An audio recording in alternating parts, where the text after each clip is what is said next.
जय हिंद दोस्तों, स्वागत है आप सभी को आज की इस वीडियो में। दोस्तों, आज की इस वीडियो में हिंदी क्लास 12वीं के चैप्टर 1 के जितने भी क्वेश्चन हैं सभी का आंसर देखेंगे। ठीक है, तो चलिए वीडियो को स्टार्ट करते हैं। वीडियो के अंत तक बने रहिएगा। देखिए, चैप्टर का नाम है बातचीत और इसका लेखक है बालकृष्ण भट्ट जी। ठीक है, बातचीत के लेखक कौन है? बालकृष्ण भट्ट। और बातचीत एक निबंध है। ठीक है, बातचीत एक क्या है? बातचीत निबंध है। ठीक है, तो चलिए पहला क्वेश्चन देखते हैं। देखिए देखिए पहला क्वेश्चन है, अगर हम में वाक शक्ति न होती तो क्या होता? तो इसका उत्तर हो जाएगा, अगर हम में वाक शक्ति न होती तो यह समस्त संसार यानी समस्त सृष्टि गूंगी प्रतीत होती। सभी लोग चुपचाप बैठे रहते। हम सभी जो बोलकर दुख और सुख का अनुभव करते हैं, वाक शक्ति न होने के कारण हम वो नहीं कर पाते। ठीक है, देखिए क्वेश्चन है, अगर हम में वाक शक्ति न होती तो क्या होता? इसका उत्तर हो जाएगा, अगर हम में वाक शक्ति न होती तो यह समस्त संसार गूंगी प्रतीत होता। सभी लोग चुपचाप बैठे रहते और हम सब जो बोलकर दुख और सुख का अनुभव करते हैं वो हम सब नहीं कर पाते। ठीक है, वाक शक्ति न होने के कारण हम सब वो नहीं कर पाते। दूसरा क्वेश्चन है, देखिए बोल रहा है, बातचीत के संबंध में बेन जॉनसन और एडिसन का क्या विचार है? ठीक है, बातचीत के संबंध में बेन जॉनसन और एडिसन का क्या विचार है? तो इसका उत्तर हो जाएगा, देखिए जॉनसन का राय। ठीक है, देखिए बातचीत के संबंध में जॉनसन का राय क्या है? जॉनसन का राय है कि बातचीत के संबंध में बेन जॉनसन का राय यह है कि बोलने से ही मनुष्य की सही रूप का पता चलता है। अगर मनुष्य चुपचाप रहे तो उसके गुण तथा अवगुण का पता नहीं चल पाएगा। ठीक है, जॉनसन का राय यह है कि बोलने से ही उसका गुण और दोष का प्रकट होता है। ठीक है, अगर वो नहीं बोलता है, चुपचाप रहता है, तो उसका गुण और दोष का पता नहीं चल पाता है। अब देखिए बातचीत के संबंध में एडिसन का क्या राय है? ठीक है, तो एडिसन का राय यह है कि असल बातचीत सिर्फ दो व्यक्तियों में हो सकती है, जिसका तात्पर्य यह है कि वह एक दूसरे से दिल खोल के बात कर सकते हैं। अगर वहाँ कोई तीसरा व्यक्ति आता है तो फिर वो बात खुलकर नहीं हो पाती है। ठीक है, देखिए एडिसन का राय है कि असल बातचीत सिर्फ दो व्यक्तियों में ही हो सकती है। ठीक है, अगर दो व्यक्तियों के बीच एक और तीसरा व्यक्ति आता है तो वो बात खुलकर नहीं हो पाती है। ठीक है, सही से नहीं हो पाती है। ठीक है, तीसरा क्वेश्चन है, देखिए आर्ट ऑफ कन्वर्सेशन क्या है?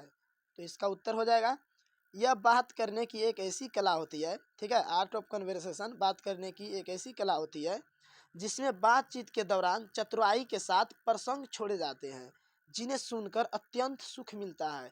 यह कला यूरोप के लोग में ज़्यादा पाई जाती है। ठीक है, कौन सी कला? ठीक है, ये वाला आर्ट ऑफ कन्वर्सेशन की जो कला है एक बातचीत करने की कला है और ये कला यूरोप के लोग में ज़्यादा पाया जाता है। ठीक है, 4 नंबर क्वेश्चन है, देखिए क्वेश्चन है कि मनुष्य की बातचीत का उत्तम तरीका क्या हो सकता है? उसके द्वारा वह कैसे अपने लिए सर्वथा नवीन संचार की रचना कर सकता है?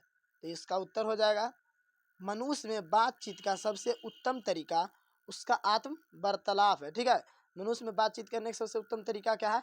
आत्म वार्तालाप यानी अपने आप से बात करना। ठीक है, फिर है, देखिए मनुष्य अपने अंदर ऐसी शक्ति विकसित करे जिसके कारण वह अपने आप से बात कर लिया करे। ठीक है, बोला मनुष्य अपने अंदर एक ऐसा शक्ति उजागर करे जो अपने आप से क्या करे? वो बात कर सके। आत्म वार्तालाप इसलिए जरूरी है ताकि क्रोध पर नियंत्रण पाया जा सके। ठीक है, आत्म वार्तालाप इसलिए जरूरी है ताकि क्रोध पर नियंत्रण पाया जा सके, जिससे दूसरों को कष्ट न पहुँचे, क्योंकि हमारी भीतर की मनोवृत्ति नए नए रंग दिखाई करती है। ठीक है, वह हमेशा बदलती रहती है। इंसान को चाहिए कि वो अपने जिह्वा पर काबू रखे तथा अपने मधुर वाणी से दूसरों को प्रसन्न करके रखे। ऐसे करने से किसी से न तो कटुता रहेगी और न ही किसी से वैर। इससे दुनिया खूबसूरत हो जाएगी। यही बातचीत का सबसे उत्तम तरीका है। ठीक है, फिर देखिए 5 नंबर। 5 नंबर में व्याख्या करने बोल रहा है। ठीक है, 5 का को और खो में व्याख्या करने बोल रहा है। ठीक है, एग्जाम में व्याख्या करने में पूछा जाता है और प्रत्येक क्वेश्चन 4 नंबर का होता है। ठीक है, ये 4 नंबर में पूछा जाता है प्रत्येक क्वेश्चन व्याख्या करने वाला। ठीक है, तो देखिए 5 का को नंबर क्वेश्चन क्या है? हमारी भीतरी मनोवृत्ति प्रति क्षण नए नए रंग दिखाया करती है। वह प्रपंचात्मक संसार का एक बड़ा भारी आईना है। जिसमें जैसी चाहो ऐसी सूरत देख लेना, कोई दुर्घट बात नहीं है। ठीक है, तो देखिए उसका उत्तर हो जाएगा इसका। ठीक है, देखिए व्याख्या करने दिया है, सबसे पहले इस लाइन को जो क्वेश्चन दिया रहेगा उसको पकड़ना है। ठीक है, कौन सा चैप्टर से लिया गया है। ठीक है, लेकिन इसमें देखिए कि चैप्टर 1 से 1 का ही क्वेश्चन आंसर करा रहे हैं, तो आपको पता है कि ये चैप्टर 1 यानी बातचीत का है। ठीक है, तो आपको पता चल रहा है, लेकिन आपको इसको याद रखना है और लाइन को पकड़ना है कि कौन सा चैप्टर से पूछा गया है, तब यहाँ पर लिखेंगे। ठीक है, देखिए लिखेंगे ऐसे करके, प्रस्तुत पंक्ति बाल कृष्ण भट्ट द्वारा रचित पाठ बातचीत से ली गई है। ठीक है, देखिए कोई भी चैप्टर से पूछता है, अगर व्याख्या करने कोई भी चैप्टर से, तो ऐसे ही लिखना है, प्रस्तुत पंक्ति, यहाँ पर जो भी लेखक का नाम रहेगा तो लेखक का नाम लिखना है, उसके द्वारा रचित यानी उसके द्वारा जो लिखा गया है पाठ यहाँ पर लिखना है। ठीक है, देखिए बाल कृष्ण भट्ट से ले गया है, तो लिखेंगे प्रस्तुत पंक्ति बाल कृष्ण भट्ट द्वारा रचित पाठ बातचीत से ली गई है।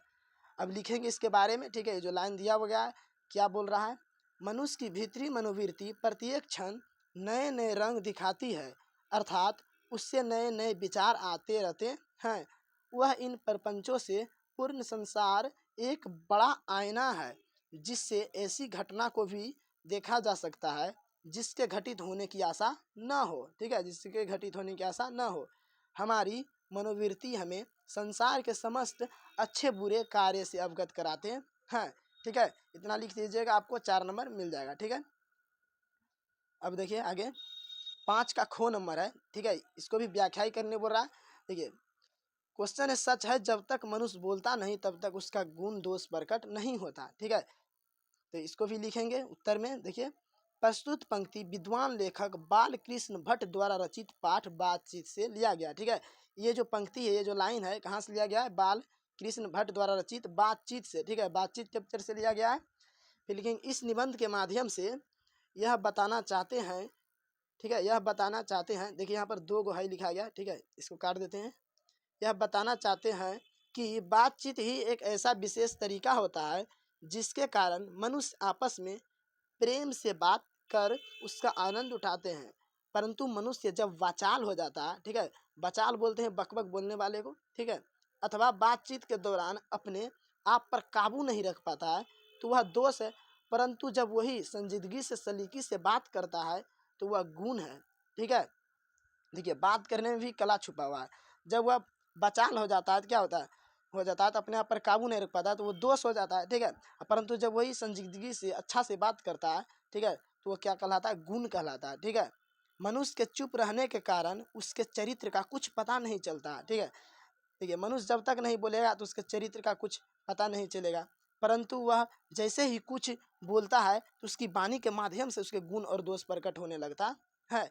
ठीक है, अगर मनुष्य कुछ बोलबे नहीं करेगा तो उसके बारे में कुछ पता ही नहीं चलेगा। ठीक है, वही लिखा है कि मनुष्य जब कुछ बोलता है तो उसके गुण और दोष प्रकट होने लगते हैं। ठीक है, और एडिसन का भी यही राय था कि मनुष्य के बोलने से ही उसके गुण और दोष का प्रकट होता है। ठीक है, अब देखिए 6 नंबर क्वेश्चन है, बोल रहा इस निबंध की क्या विशेषता है। ठीक है, तो इसका उत्तर आप अपने अपने भाषा में लिखिएगा। ठीक है, बोल रहा इस निबंध की क्या विशेषता है, बातचीत जो निबंध है उसका क्या विशेषता है। ठीक है, सब अपने से लिखिएगा। ठीक है, ऐसे भी ये क्वेश्चन पूछा नहीं जाएगा, अगर पूछेगा तो क्वेश्चन इस तरह नहीं दिया रहेगा। ठीक है, जो चैप्टर रहेगा उसका नाम दिया रहेगा। ठीक है, जैसे बातचीत है तो लिखा रहेगा बातचीत निबंध की क्या विशेषता है। ठीक है, ऐसे करके पूछा जाएगा, तो अपने से लिखिएगा इसको। ठीक है, अच्छा रहेगा।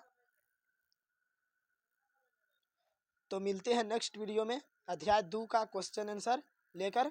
ठीक है, जो चैनल पर नए हैं चैनल को सब्सक्राइब कर लीजिए और वीडियो को लाइक कर दीजिए। धन्यवाद।